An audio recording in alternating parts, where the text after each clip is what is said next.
In the heart of Virginia, in the shadows of slavery, a boy was born into bondage in 1856. His name was Booker Taliaferro Washington, and though he began life with no last name, no birth certificate, and no certainty of freedom, he would rise to become one of the most influential black leaders in American history. He was born enslaved, but he would teach a nation how to rise.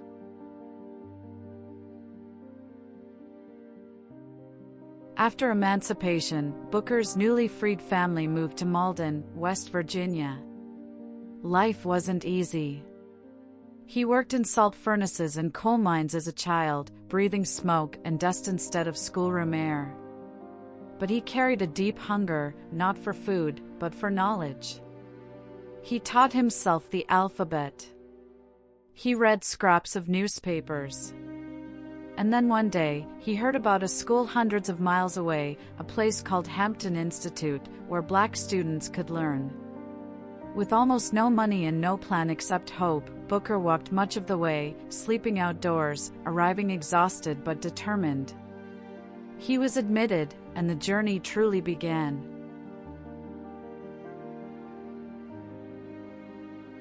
After graduating, Washington was chosen to lead a new school in Tuskegee, Alabama, a modest, one-room building that would grow into a beacon of black education in the South. He didn't just teach books. He taught farming, carpentry, brickmaking, practical skills to help newly freed African Americans gain independence. Students built their own classrooms. Every nail hammered, every wall raised, was part of Washington's philosophy: dignity through labor, power through self-reliance. Tuskegee Institute became a symbol, not just of education, but of possibility.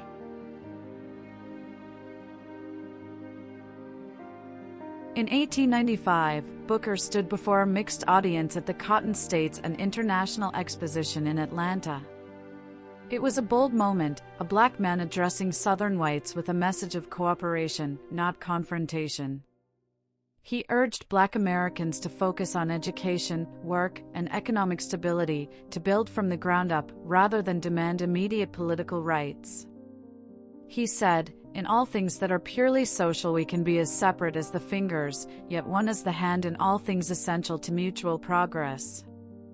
The speech was hailed by many, especially white leaders, but criticized by others in the black community, including W.E.B. Du Bois, who felt Washington was compromising too much.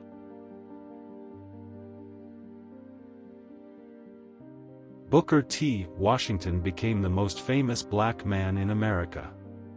He advised presidents. He met with industrialists. He raised millions for black education. To some, he was a diplomatic genius, using quiet influence to achieve real gains. To others, he was too accommodating, too cautious in the face of racism and injustice. But Washington knew the dangers of open rebellion in the Jim Crow South.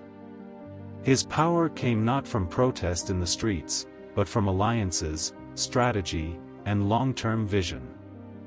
Behind the scenes, he secretly supported lawsuits and civil rights cases, carefully, quietly, deliberately.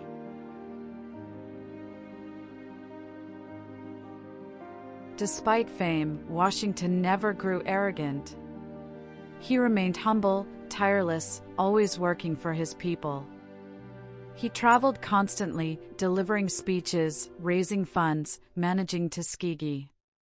He wrote books, including his powerful autobiography, Up from Slavery, inspiring generations with the story of a boy who rose from the plantation to the presidency of a university. He believed in education as liberation, not just of the mind, but of the soul.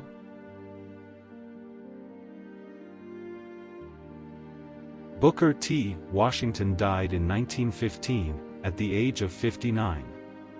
Exhausted, overworked, and ill, he passed away on the campus he had built with his hands and heart. He left behind not just buildings, but a movement.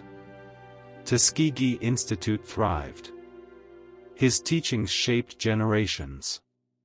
His example inspired leaders, educators, and activists who would carry the fight for justice further.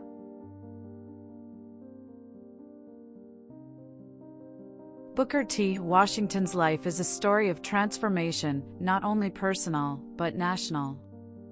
He showed the world that dignity can grow in the soil of hardship, that knowledge can break chains, and that true power comes not from rage alone, but from the quiet determination to build something that lasts. He was born in chains, but he chose to build ladders.